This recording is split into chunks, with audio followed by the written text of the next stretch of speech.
Hello बच्चों, let's read the question. The question says determine whether each of the following change is a physical or chemical. Give reason for your answer.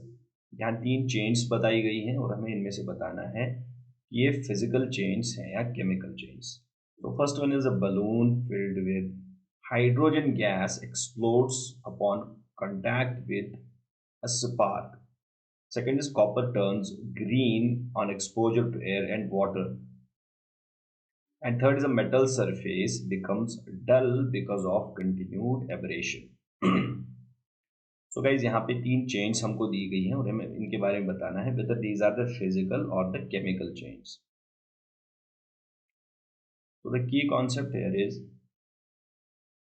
कि जो एक chemical change होती है, when we talk about a chemical change,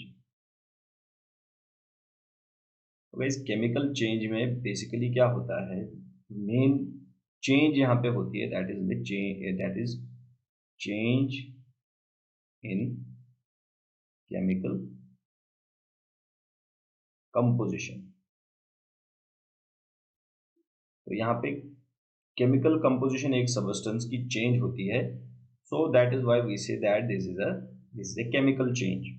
okay, तो जो जहाँ जिन substances से बनता है, जो जिन्हें हम रिएक्टेंट्स कहते हैं, उन रिएक्टेंट्स की प्रॉपर्टीज अब जो है ख़त्म होती हैं, बल्कि वहाँ चेंज आके रीअरेंजमेंट वहाँ होके एक नए नए सबस्टेंस केमिकल सबस्टेंस यहाँ बनते हैं. Okay, so in physical change there are only change in the physical properties.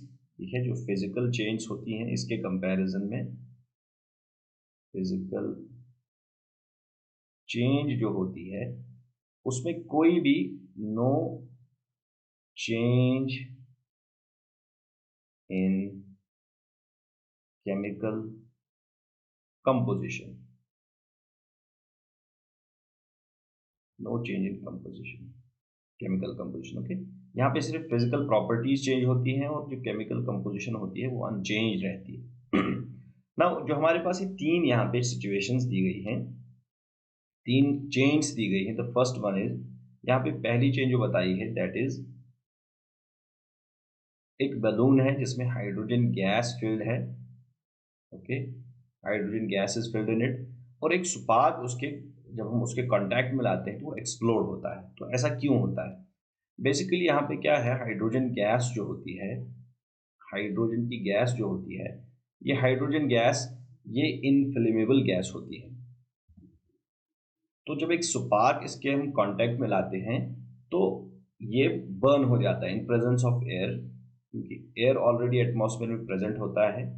तो उसकी प्रेजेंस में ये बर्न होके वाटर के वेपर्स बनाता है, गेट 2 times H2. ना आप यहाँ पे देख सकते हैं कि यहाँ पे केमिकल कंपोजिशन चेंज हो रही है. हाइड्रोजन इज बर्निंग, हाइड्रोजन के कांटेक्ट में स्पार्क हमने लाया तो ये हाइड्रोजन ये इनफ्लेमेबल है, ऑक्सीजन की प्रेजेंस में बर्न हो जाएगा एक पॉप साउंड के साथ.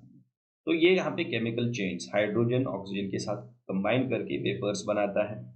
Clear? So this is the reaction that is taking place in this case. So we can say this particular case, जो पहला केस हमारा यहाँ पे दिया गया है, so this is basically what this is a chemical change. Now coming to the second situation, दूसरी situation यहाँ बताई गई है दैट इज कि copper turns green on exposure to air and water. Second part कि जब कॉपर जो होता है वो एयर और वेपर्स के वाटर के कांटेक्ट में जब आता है तो उसकी वो that turns into greenish colour. ठीक है, वहां पे एक ग्रीन कलर उसका हो जाता है कॉपर का. So basically whether this is a physical change or a chemical change. Guys, this change is basically what this is a chemical change. उसका रीजन ये है कि ये जो ग्रीन कलर यहाँ पे टर्न होता है, this is basically corrosion of copper. ठीक है, this is corrosion of copper. तो कॉपर जब इसके कांटेक्ट में आता है, we can write a general reaction for it. Copper comes in contact with oxygen. Okay, and vapours, water vapours. So इसकी presence में कुछ और गैसेस भी हो सकते हैं यहाँ पे प्रेजेंट, जैसे कार्बन डाइऑक्साइड है, okay, there can be many gases as well. तो इनका दोनों का इफेक्ट हम बताएंगे यहाँ पे। सो व्हाट हैपेंस यहाँ पे, CuCO3, okay, Cu, copper oxidise हो जाता है इनटू दिस पर्टिकुलर कंपाउंड, ठीक है। तो ये ग्रीन कलर का मटेरियल यहाँ पे बन जाता है। So this is basically, this is the corrosion of copper. So corrosion as we know, this is, corrosion हमेशा एक केमिकल चेंज ही होती है, इसमें एक रिएक्शन होती है। तो यहाँ पे भी हम composition copper metal is turning into oxide of copper, okay. So therefore ये भी एक, this is also a chemical change. Clear. Now third situation देखेंगे। थर्ड सिचुएशन इज, तीसरी सिचुएशन हमारे पास ये है, थर्ड सिचुएशन इज दिस, कि मेटल सरफेस बिकम्स डल, कि मेटल सरफेस जो है उसकी शाइन खत्म हो जाती है बिकॉज ऑफ कंटिन्यूड एबरेशन, ठीक है। एबरेशन मीन्स जो उसकी सरफेस है that becomes dull due to, we can say continuous, continuous friction, okay. तो जो मेटेलिक सरफेस है कंटिन्यूस फ्रिक्शन की वजह से, एब्रेशन की वजह से उसकी सरफेस डल हो जाती है। तो गाइस इसमें क्या होता है, बेसिकली मेटल का सरफेस सिर्फ उसकी फिजिकल, यहाँ पे फिजिकल प्रॉपर्टी चेंज हो जाती है कि उसकी शाइन जो है वो खत्म हो जाती है due to abrasion, okay. So this, there is no change in the composition of the metal. जो भी मेटल जिसकी भी एब्रेशन हो रही है उसकी कंपोजिशन वहाँ चेंज नहीं होती है, ओके। सिर्फ यहाँ पे फिजिकल चेंज होती है। अगर यहाँ पे हम इसको रेस्टोर करना चाहें, we can restore its shine by just peeling off, जो ऊपर का लेयर जो जिसका एब्रेशन हुआ है उसको अगर हम थोड़ा सा रब करेंगे किसी चीज़ से, तो उसकी शाइन जो है रिटेन हो जाएगी। क्लियर। देयरफॉर जो जो एब्रेशन है मेटल का, this is not a chemical reaction, not a chemical change, it's a physical change, it is a physical change.